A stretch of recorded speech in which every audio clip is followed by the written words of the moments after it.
jërë ngeen jëf mbokk yi ñuy rafetlu seen ànd ak seen site dakarmatin.com comme ni ñu leen koy defalee ay bés bu nekk fas yéene ñëw rek dégtal leen li nga xam ne moo di seen chronique di ko tàmbali di dalal xel ñu bare ñoo xam ne ci lim liñ ma ci woo ci téléphone ci semaine bi bari na lool di masawu nag ñooñu parce que wolof day faral di wax ki la bëgg moo la sonal waaye am na lu ci wolof tegaat ku la bëgg ko ku la bañ lu mu lay wàññi mu nekk détail ci man lool sax parce que ku xool sama jaar-jaar ci wàllu journalisme 2000 wala lu ko gën a féetee ginnaaw sax ba 2017 di nga xam ne man sama jaar-jaar ñi ma topp dëgg-dëgg xam nañ ne am na détail yoo xam ne du ma ci dugg ndaxte li ma benn mag wax ne ma Pape Alé fi nga lamb foofoo baax moo tax nga gis ñoom ñëpp ñu tëb ñii di saaga ñii di wane beneen melokaan boo xam ne daanaka noonu rek lañ mën a mel waaye ci loolu damay wax ne démb ak bërki démb ndax fàtte xaju fi ba nga xam ne dama nekkoon ci ay principe ànd ak askanu Sénégal ci la ñu namoon am république bu bees ñoom ñu nekkoon ci yoonu wut méngoo woon nañ ay gis-gis ba ñu bari jàpp sax ne dama ànd ak ñoom wala dama leen faral fekk yàlla mi ñu tiim ku deeg sa bàmmeel xam ne ci principe rek laa doon doxee ak li askanu Sénégal namm am république bu bees bi ñu président Macky Sall doon woo di république des valeurs am li mu daan njëkk a woote gouvernance sobre et vertueuse vertu dox ci réew mi république ñu koy mën a gis jaxaran moom séparation nette des pouvoirs pouvoir judiciaire di dawal na mu war a dawalee te du am benn manipulation pouvoir législatif am taxawaay bu mat sëkk ca lañ koy xaar ca lam war a def pouvoir exécutif yorin wu sell république des valeurs boobu lañ ñu woowoon ca place de l'Obélisque mu méngoo nag ak it sama gis-gis ak gis-gisu sénégalais yu baree bari yu ko firndeel ci élection présidentielle à hauteur de 65%. fukki sénégalais ak juróom ñàkk ci seen bakkan ngir république boobu am bu changement amee ña daan wut la parce que wolof yi nee nañ jikko wutkat du jikko xaaral ba mu am ba noppi ndax nag ñan lañ jàpp ñun ne ay principe la ay valeurs yu ñu partagé ñun ñëpp jàpp nañ ne duñ ci daw lu toll ci bën puso déedéet la ñu gëm dañ koy wax ku mu neex noonu la ku mu naqadi noonu la kon may wax ne ci loolu nag damay dem seeti président Macky Sall mu alma carapace d'acier ba mu soloon ba muy wut dara sonalu ko woon mu takk ay œillères ne président de la république la bëgg a doon dox ko xeex ko ba jot ko lañ ko daan waxal yépp mu bari lool tontuwu ci faalewu ci Macky Sall président de la république jiiñ nañ ko fi 7 milliards de Taïwan tontuwul jiiñ nañ ko fi ne bu nekkee président de la république ay lobby gay mi ngi ci wëtam tontuwul président Macky Sall ñi ànd ak moom tey jii jiiñ nañ ko fi franc-maçon jiiñ ko ne Omar Bongo moo ko parrainé tontuwul jiiñ nañ ko fi candidat de la France tontuwul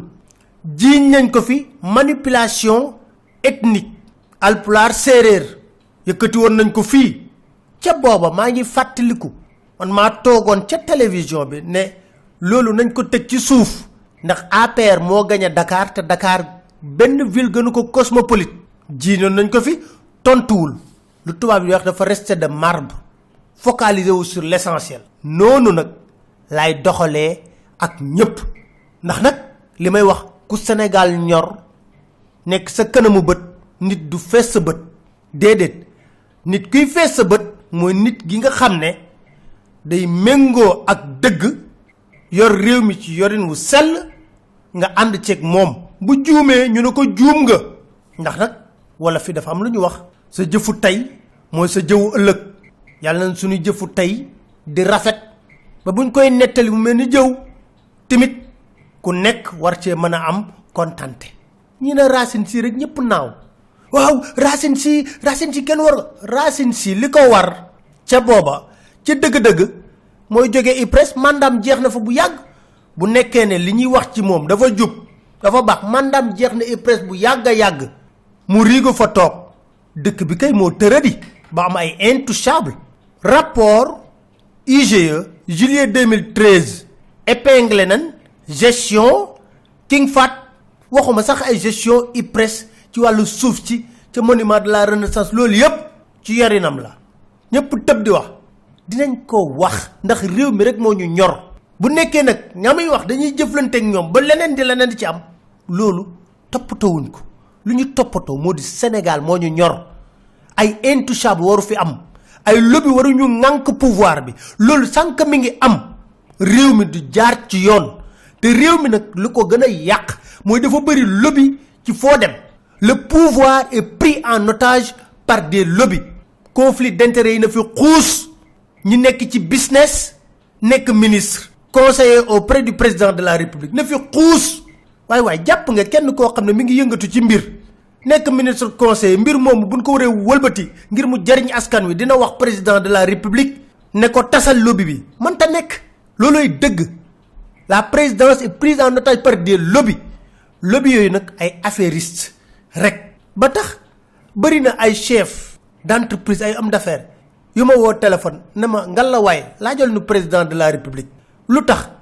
marché bu lang rek Abdoulaye Sylla gagné ko ma ne ko bàyyi ñu lijjanti ko mu ne déet ñoom bëgg nañ ko xam parce que ñoom liggéeyatuñ lu tax marché bu lang rek Abdoulaye Sylla gagné ko ma ne loolu da xaw ma ci dara ñu ne ma déet lijjantil ñu loolu ma ne leen loolu xaw ma ci dara xanaa ñu koy jox marché yi am nañ tontu bi wala lu war a tax loolu ñu ñëw nag xuusandi ci législative yi bu baax a baax lu tax ñu ci xuusandi ndaxte waxoon naa leen ci benn chronique na naxee mbaay escroquerie politique dafa am ci législative yi ñu jëm ci naka juróomi atu yàlla ñu nekk fi assemblée nationale ñëpp gis député yi fa nekk di fayeeku salaire yu duun ñu leen di jox carburant ñu leen di dàkkantalee honorable député du peuple te loolu sax war nañ ko xoolaat ndax nag askan wi ku génn def benn micro trottoir di nga xam ne sénégalais yi gis ñu seen bopp ci assemblée nationale ban bilan lañ mën a tirer ci assemblée nationale ban bilan lañ mën a jàpp ne assemblée nationale bii def na ko ci toppatoo bëgg-bëggu askan wi aar askan wi contre le pouvoir exécutif kan moo mën a taxaw ne assemblée nationale bi def na ko ñoom ñi liggéey ci biir assemblée nationale ñoo ne assemblée bu gën a nul bii la rupture la ñu waxoon ba ñuy samp assemblée nationale bi ñu bari nee nañ assemblée nationale bi taxoon Sénégal yi jóg ci lim bu takku le 23 juin taxaw ne député yi bés boo leen ko fii voté yéen ñëpp ñu jëflante koog yéen jàpp nañ ne bu projet de loi boobu duggaatoon ñu yóbbu ko ci même assemblée nationale même scénario bi lañ nar a dund kon kay changement amu ci bu ñu demee ba ci biir assemblée nationale ñu ne nañ wër député yoo xam ne wax fu dëgg neex yàlla honoré nañ mbubu bi ñu leen sonaloon ñu ciy lim joxe Thierno Bocoum Modou Lamine Diallo Maître El Hadji Diouf Hélène Tine ñu ciy lim kon nga xam ne réew mu tas la gis ngeen assemblée nationale coowul big Togo bi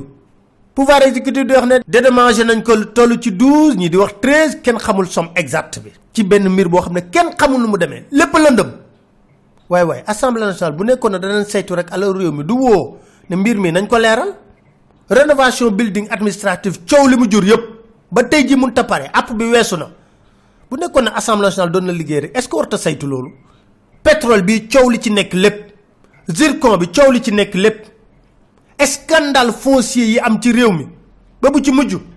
1000 hectares ñu jox ko société assemblée nationale yéeyu ci yàbbi ci kon nga jàpp ne assemblée nationale bu askan wi la fi nekkal suñ xel day teey mënta nekk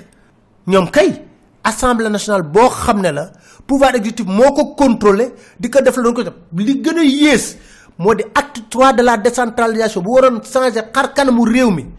ñu ne pàccaat yi dañ koy xoolaat réew mi loolu yëpp ñu ne dañ koy gëstu procédure d'urgence lañ ko voté ba sax dem nañ ci ba nangu ne ay rëq-rëq am na ci président de la république wax ko ministre gouvernance locale wax ko mujjiwul fenn ba tey ji ñuy wax sax ne 3 moutures moo doon wër assemblée nationale procédure d'urgence veyu màggalu Touba kenn xamul ban moo ci baax ñu ne dañoo bëgg a tabax réew ci kaw dëgg loo xam ne dafa war a changer collectivité locale yi moo gën a jege askan wi ñu ne dañ koy changer rëddaat ko ñu wote ko en procédure d'urgence ñu ne loolu ci kaw dëgg lañ ko teg ñu ne loolu ci kaw dëgg lañ ko teg député yi votel leen ko man damay nangu député bi ñu wax man député Macky Sall la d'accord naa xamul tax ma d'accord parce que mën nga tëdd di nelaw sa kër nekk député Macky Sall ku mu bëgg a def député bu la defee ci listam sur les 15 premiers ci liste bi da ngay jàll doo sax battre campagne liste nationale bu la ci defee doo sax battre campagne da ngay tëdd sa kër di nelaw kooku kan moo ko fal président Macky Sall xamoon na ko ba muy wax nañ changé mode de scrutin bi ba mu nekkee opposition parce que nag am na lu xew ci réew mi boo nekkee ci opposition lépp lu baax da nga koy xam waaye boo nekkee ci nguur gi da ngay changé complètement xam na ko bu baax a baax a baax a baax kon taxaw dañuy wax assemblée nationale bii ay naxee mbaay dong la assemblée nationale bi mënoon na sax ñàkk am dañuy rafetal rek ci république ndax nag loi war nañ ko voté mënoon na ñàkk am ndax amul lenn lu fay dem ñu rejeté ko kon ban rupture la ñu seetlu ci assemblée nationale bi li ma jaaxal nag dama jàppee ko escroquerie fan yee ci ginnaaw gis ngeen professeur Ismaïla Madior Fall ministre conseiller juridique du président de la république génn def conférence ànd ak ay nitu Benno Bokk Yaakaar di ñu wax ne député nii la war a mel assemblée nationale lii lañ ko war a def pour changer ko pour mu jouer benn rôle mu mel ni ñoom ñi ngi doog a falu 2012 falu nga mënoon naa d'accord sax ne 2012 ba nga faloo élection législative yi dafa jàmpoon amoo texte boo ci mën a changer waaye ba nga toogee 2012 ñu fal assemblée nationale bu bees bu nekkee ne réew mi rek moo la tax a jóg institution yi da nga ko bëgg a dëgëral xanaa 2012 ba 2017 war nga xeltu bu baax a baax xool na ngay cëralee institution yi ñu dox na ñu war a doxee loo ci war a changer nga changer rax ci dolli bu ñu demee ba seetlu ne am na référendum bu fi am ñu am ay modification yu ñu def waaye bu nekkoon ne da nga bëgg a dooleel assemblée nationale est-ce que doo ko dugal foofu déedéet léegi nag comme ñi ngi jëm ci ay législative ñu ne waaw député nii la war a mel nii la war a mel mais amoon nañ possibilité changer mode de scrutin bi opposition woo na leen ci majorité bañ te moo xam nañ ne mode de scrutin bii ñu am dina jafe lool ñu am assemblée nationale bu am doole bu war a mën a def liggéeyam na mu waree président Macky Sall xam na ko ñu déglu ko. Au Sénégal le choix des députés quand même ne permet pas d'avoir un régime d'équilibre puisque les députés sont élus sur 2 modes de scrutin. Un scrutin dit majoritaire à un tour. C'est 90 députés qui sont élus, c'est le raw gàddu. Bon, vous avez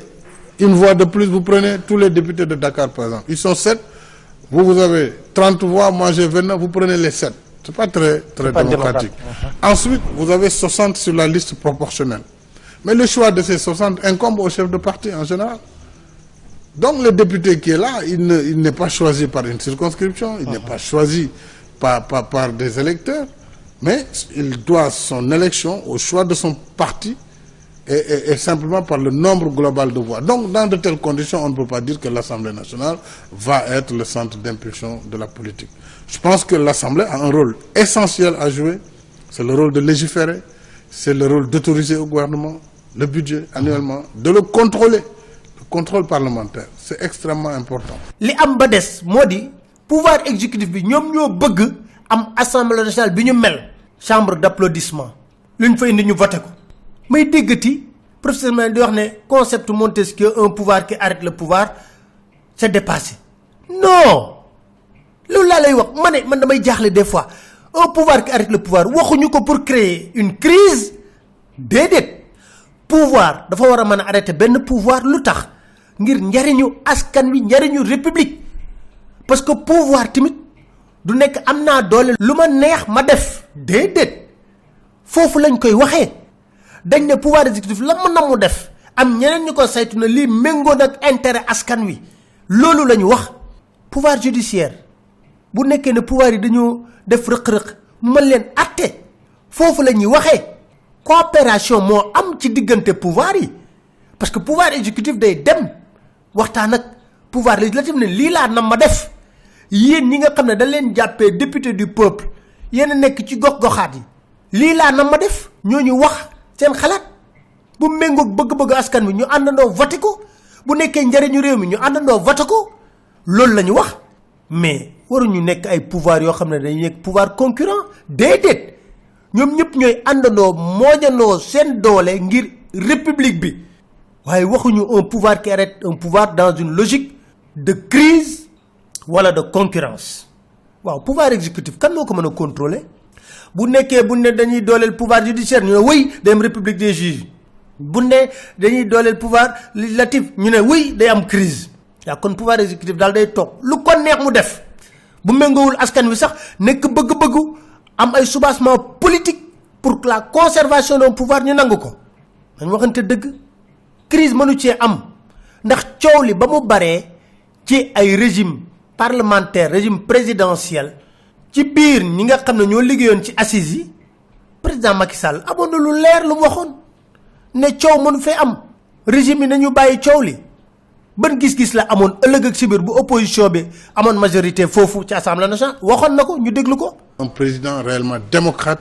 qui respecte les prérogatives de l'Assemblée nationale, qui respecte les prérogatives de la justice, qui ne s'interfère pas. Puisque aujourd'hui, avec ce régime politique,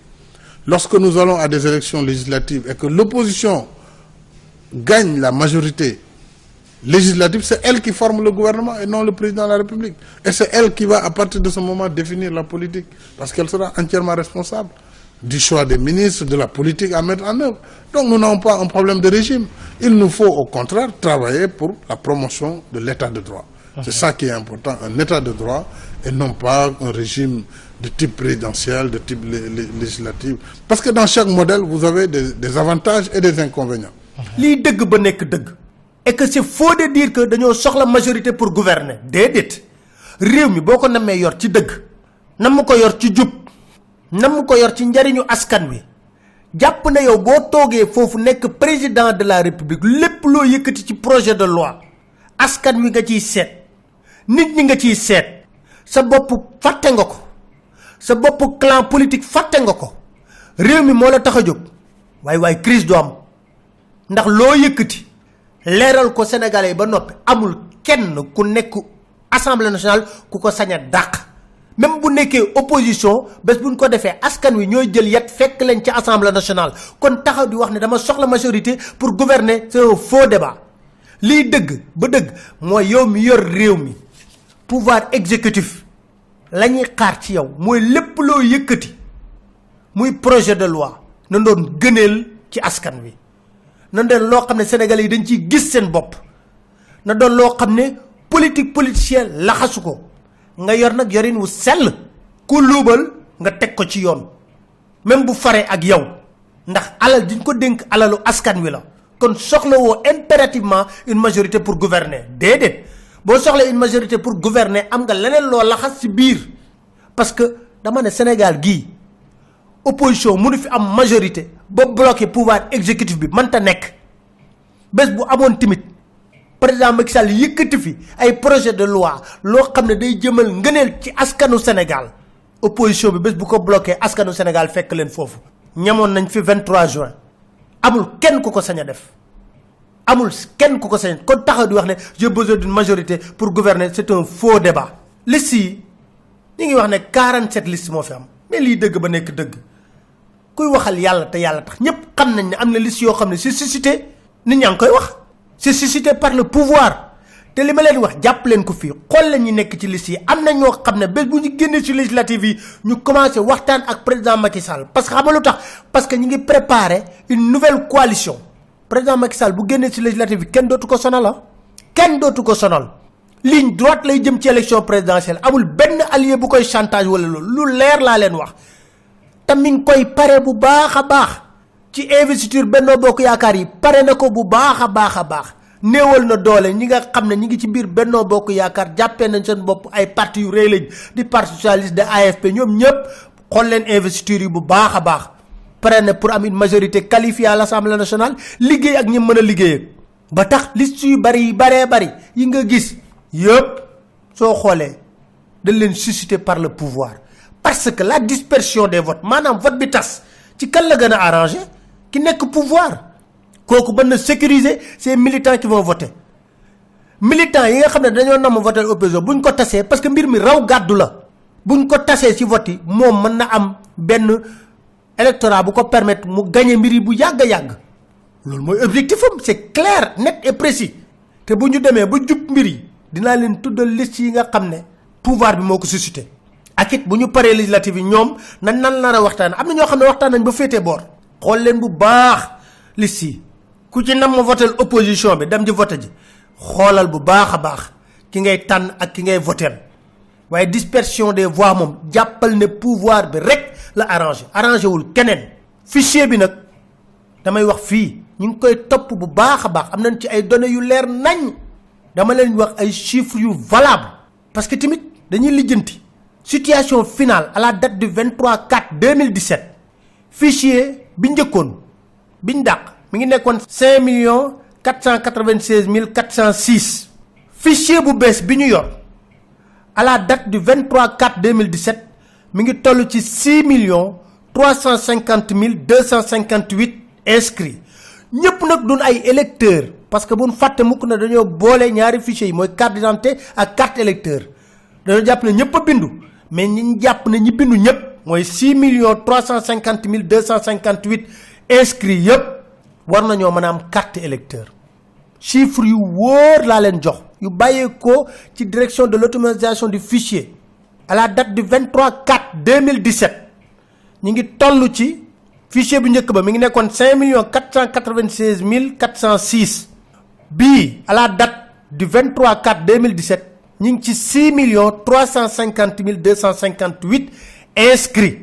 am nañu chiffre Dakar Diourbel Fatick Kaffrine Kaolack Kédougou Kolda Louga Matam Saint-Louis Sédhiou Tambacounda Thiès Ziguinchor bu nekk am nañ seen chiffre exact dama leen di jox rek Dakar yor nañ chiffre bi te ñu ngi koy topp bu baax a baax dama jar méthodique di ci xool lan mooy ciy rëq-rëq mu am nag benn augmentation bu doy waar Dakar boo jëlee Dakar département fichier bu njëkk ba mi ngi nekkoon ci 682 244 ci fichier bii ñu ngi ci 881 858 département de Dakar boo jëlee Pikine ñu ngi ci 506 920 bu njëkk ba bii nag ci fichier bu bees bi ñu ngi ci 664 680 Guédiawaye ñu ngi nekkoon ci 187 860 ci fichier bu bees bii dafa wàññeeku ñu ngi nekk ci 179 552 inscrits Rufisque ñu ngi nekkoon ci 216 258 inscrits ci fichier bu bees bi ñu ngi ci 250 336 inscrits maanaam loolu dama ko tënk ci région de Dakar moo di 4 départements yi laa tënk Dakar Pikine Guédiawaye ak Rufisque kon